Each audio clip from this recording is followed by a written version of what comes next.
Andijon suv ta'minoti aksiyadorlik jamiyati kasaba uyushmasi qo'mitasining hisobot saylov konferensiyasi bo'lib o'tdi.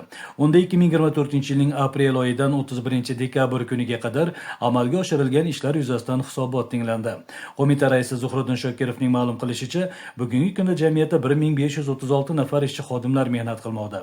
Ish beruvchi bilan tuzilgan jamoa shartnomasiga asosan hozirda ularning oylik maoshlarini o'z vaqtida berish ishlari tartibli yo'lga qo'yildi. Garchi ish kuni haftada 5 kun etib belgilangan bo'lsa-da, aholiga namunali xizmat ko'rsatish maqsadida qo'shimcha ish kunlari joriy etilmoqda. Bunday vaziyatlarda ishchi xodimlarni rag'batlantirish ishlari tashkil etilyapti. Bugun O'zbekiston kasaba uyushmalari federatsiyasining boshlang'ich kasaba uyushmalarida hisobot saylovlarini o'tkazish nizomiga asosan Andijon suv ta'minoti aksiyadorlik jamiyati boshlang'ich kasaba uyushma qo'mitasining hisobot saylov yig'ilishi bo'lib o'tdi.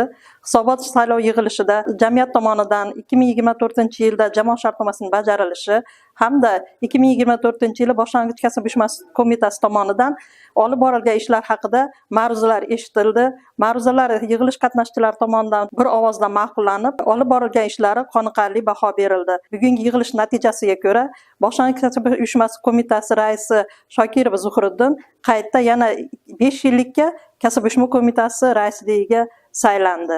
Aytish joiz, 2024-yilda jamoat shartnomasining bajarilishi yuzasidan 646.8 million so'm mablag' sarflandi.